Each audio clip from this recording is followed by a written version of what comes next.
नमस्कार विद्यार्थी मित्रांनो, इयत्ता 6वी विषय हिंदी यामध्ये आपल्याला गेल्या वर्षी हिंदी विषयाचं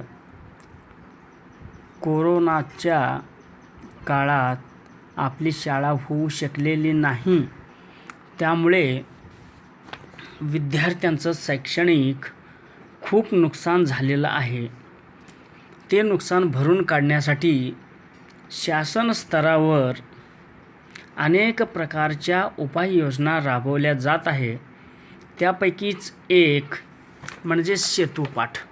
विद्यार्थी मित्रांनो, सेतूपाठमध्ये आपल्याला गेल्या वर्षीच्या हिंदी विषयामध्ये असलेले काही पाठ, कविता, व्याकरणाचा भाग आपल्याला 6वीमध्ये थोडक्यात उजळणी घ्यायचं आहे. आणि सेतूपाठाविषयी महत्त्वाची सूचना विद्यार्थ्यांसाठी मी तुम्हाला या ठिकाणी दाखवलेली आहे. मित्रांनो, आपल्याला हिंदी विषयामध्ये अध्ययन करत असल्यामुळं हिंदी लेखन आणि वाचन येणं खूप गरजेचं आहे. तर या ठिकाणी हिंदीत सूचना दिलेली आहे, तरी मी वाचून दाखवतो आणि तुम्ही देखील वाचायचं आहे. शैक्षणिक वर्ष में अपनी शिक्षा ऑनलाइन और कई अन्य तरीक़ों से जारी रखी. यह ब्रिज कोर्स से हेतु सेतु अभ्यास आपके लिए इस शैक्षणिक वर्ष के आरंभ में कुछ दिन पिछली कक्षा के अभ्यास का अवलोकन करने और इस वर्ष के अभ्यास हेतु तैयार किया गया है. तर या कोर्समध्ये एकूण 45 दिवसाचा कालावधी आहे. 45 दिवसामध्ये आपल्याला गेल्या वर्षी जी काय झालेली नुकसान आहे ती थोडक्यात आपल्याला पूर्ण करायची आहे, म्हणजे नुकसान भरून काढायची आहे. यासाठी अनेक सूचना सांगितलेल्या आहेत. तर आपल्याला सेतूपाठामध्ये हिंदी विषयाचा अभ्यास करत असताना एकूण 45 दिवस आहे. 14 दिवस झाल्यानंतर 15व्या दिवशी एक टेस्ट होईल आणि 30व्या दिवशी एक टेस्ट होईल आणि शेवटी 45व्या दिवशी एक टेस्ट होईल. आणि ते टेस्ट शैक्षणिक शासन स्तरावर महत्त्वाचा आहे आणि त्याच्या आधारेच आपल्याला पुढील वर्षीचे निकाल तयार करायचा आहे. तर विद्यार्थी मित्रांनो, हिंदी विषयासाठी तुम्ही वही केलेली असेलच 200 पानी आणि स्वाध्यायासाठी त्यातच आपल्याला स्वाध्याय पूर्ण करायचा आहे. शिक्षक जे मी वेळोवेळी जे काही स्वाध्याय तुम्हाला देतो ते तुम्ही पूर्ण करायचं आहे आणि त्या विषयामध्ये इतर कुठल्याही प्रकारच्या विषयाचा नोंद करायचा नाही. लक्षात आलं विद्यार्थी मित्रांनो? तर आपल्याला यामध्ये मी तुम्हाला काही महत्त्वाची माहिती सांगतो, ते तुम्हाला लक्षात घ्यायचं आहे. तर 45 दिवसमधला आपण आज पहिला दिवस, दुसरा दिवस, तिसरा दिवस आणि चौथा दिवस या 4 दिवसाचा उजळणी आपल्याला थोडक्यात घ्यायचा आहे. तर पहिल्या दिवसामध्ये आपल्याला श्रवण कौशल्य विकसित करण्यासाठी एक कविता दिलेली आहे. ती कविता आपल्याला योग्य चालीमध्ये म्हणायचं आहे आणि मी म्हणताना तुम्ही पण मनातल्या मनात सावकाश म्हणायचं आहे. आणि प्रत्येक विद्यार्थ्याला ही कविता तोंडपाठ होणं गरजेचं आहे. तो छात्रों, इस कविता आपको किस ऋतु के माध्यम से और इस कविता में कवि ने रोहिताश्व अस्थाना ने क्या कहा है और जो बूंद है, बूंदे का महत्व क्या है, यही इस कविता में चित्र रूप दिखाकर किया गया है. तो छात्रों, एक बार इस कविता मैं आपको सुनाता हूँ और आप इस कविता मन ही मन में गुनगुनाना है और उसके बाद ये कविता आपको पठन करना ज़रूरी है. देखेंगे? ठीक है.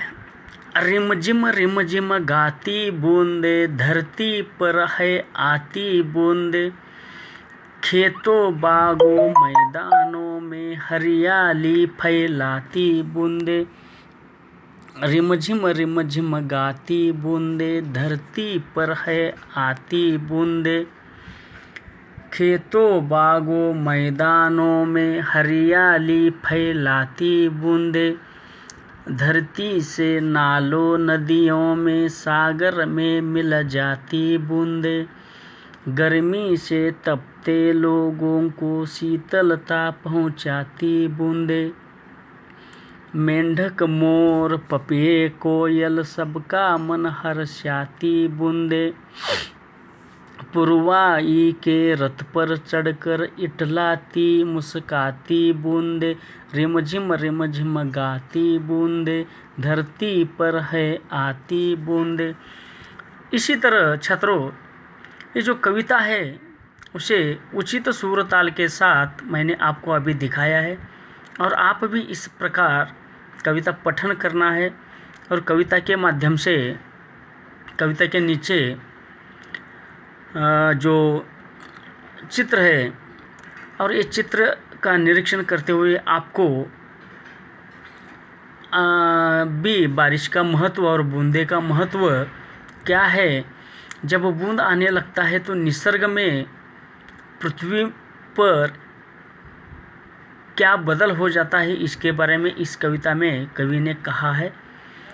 और इस कविता के माध्यम से एक प्रश्न ऐसा पूछ सकते हैं, बूंदे क्या क्या करती है, तो आपको इस कविता के माध्यम से बताने के लिए आना चाहिए। तो इसी तरह पहला दिन बूंदे इस कविता के बारे में देखने के बाद जो दूसरा जो दिन है सेतु पाठ का, वो है एक चित्र का निरीक्षण करने का है। उस चित्र का निरीक्षण करते वक्त आपको क्या करना है, चित्र का वर्णन करते करते उसका एक कथा आपको तैयार करना ज़रूरी है। तो क्या है और इस माध्यम से हमें क्या करना ज़रूरी है, तो उस कथा के माध्यम से श्रवण एक कौशल्य आपको आत्मसात करना चाहिए। देखो छात्रों, इसमें आपको श्रवण कौशल्य विकसित होने के लिए कई चित्र है, चित्र का निरीक्षण आपको करने का है, और ये चित्र के माध्यम से आपको कहानी सुनाने का है। तो ये मैंने अभी आपको चित्र के माध्यम से कहानी सुनाता हूँ, और उसके बाद इसी तरह अलग अलग चित्रों का निरीक्षण करते हुए कहानी किस तरह बताने का या लेखन करने का, ये आपको भी आना ज़रूरी है। देखो छात्रों, एक छोटा सा गांव है, कोई भी नाम दो आप गांव को, और उसमें कई 4 जो बेटे हैं, वो 4 बेटे बहुत ही आलसी हैं, क्योंकि उन्हें कोई काम करना नहीं आता। और उनके जो पिताजी है, मम्मी और पिताजी, इसी तरह से इनके लिए परेशान थे, और उन्हें हमेशा बेटों की भविष्य की चिंता सताया करती थी। वह दिन रात यही सोचा करता कि बेटे अपना पेट कैसे पालेंगे। एक रात वह इन्हीं विचारों में खोया था, तभी उसकी पत्नी ने झिझकते हुए उसे एक उपाय सुझाया। ये जो पत्नी है, उपाय सुझाया। क्या उपाय था वो? फिर एक दिन अगली सुबह रामदीन ने, इनका नाम हम रामदीन देंगे, रामदीन ने अपने बेटों को बुलाकर कहा, मैं और तुम्हारी माँ अब बूढ़े हो गए, हम दूर तीर्थ यात्रा या दूर कहीं घूमने के लिए हम जा रहे हैं, और आपको कम ना पड़े इसलिए हम खेत में धन गड़ा कर रखा है। आपको जब भी ज़रूरत पड़े तब आप धन ले सकते हैं। और धन के बारे में कहा तो चारों बेटे ने खुशी से हाँ कर उनके पिताजी और मम्मी को पहुंचा दिया तीर्थ यात्रा पर। और उसके बाद चारों मिलकर खेत में धन ढूंढने लगे। और वे दोनों 2-3 रातें खेत को खोदते रहे पर कहीं भी उन्हें धन नहीं मिला। और रात भर परिश्रम से वे बहुत थक गए। जब सुबह बहुत निराश होकर हताश होकर चारों घर लौट रहे थे, तभी वो जो पिताजी उनके जो ये मित्र है, देखो ये चित्र मैं आपको दिखाता हूँ।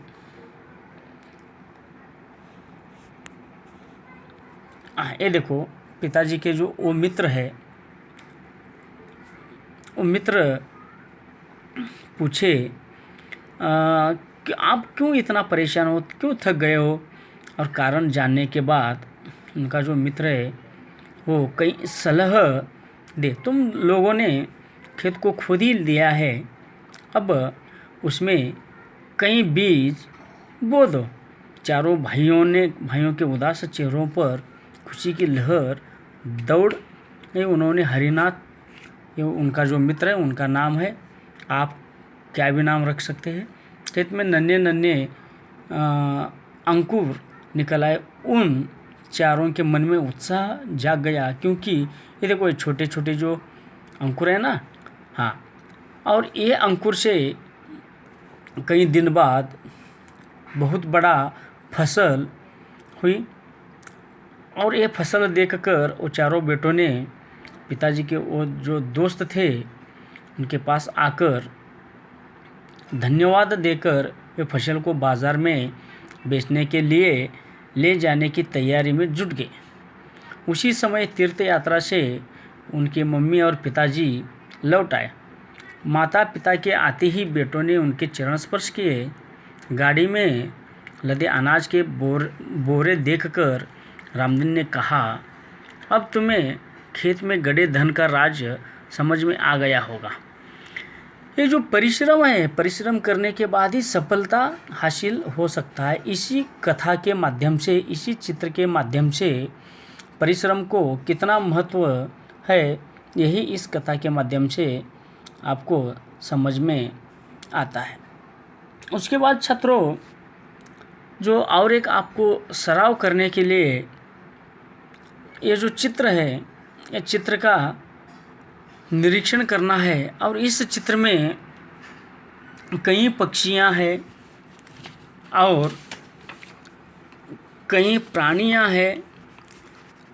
वो आपके क्या क्या कहा देती है, आपका विचार क्या है, ये इस चित्र के रूप में बताया गया है।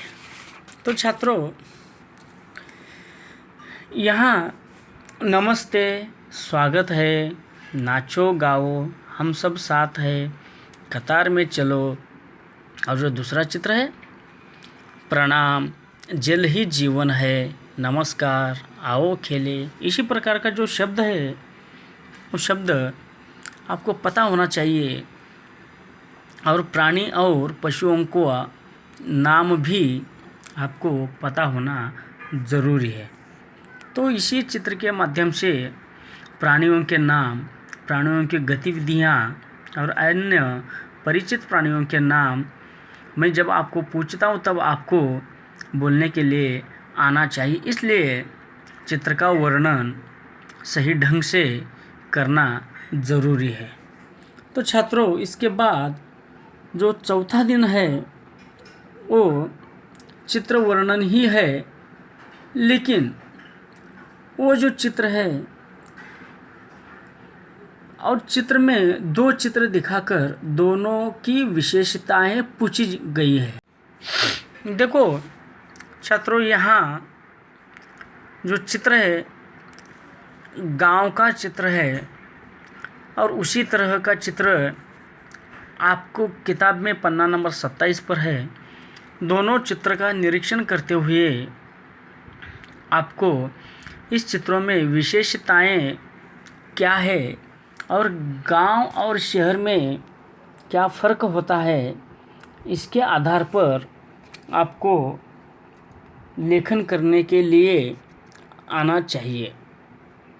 तो इसी चित्र के आधार पर कई प्रश्न पूछे जाते हैं, गांव के बारे में हो या शहर के बारे में हो, और छात्रों के समूह बनाकर उनसे गांव और शहर की विशेषताएं क्या है ये पूछी जा सकती है। तो गांव और शहर के चित्र देखकर शब्द वाक्य किस तरह तैयार करना है ये आपको इस चित्र के माध्यम से सुलभ हो सकते हैं। और इसी के साथ जो सेतु पाठ का जो चौथा दिन है वो चौथा दिन हम यहीं पे रुकेंगे। लेकिन आज का जो स्वाध्याय है वो चित्र वर्णन के रूप में आपको करना है और कोई भी एक कहानी आपको लिखना ज़रूरी है। तो स्वाध्याय आपको पता चला, समझ में आ गया छात्रों, एक कहानी लिखने का और चित्रों का निरीक्षण करके कई वाक्य लिखकर उनमें जो विशेषताएं के बारे में लेखन करना ज़रूरी है। गांव और शहर इस तरह क्या विशेषताएं हैं इसके बारे में आपको लेखन करना है। धन्यवाद छात्रों।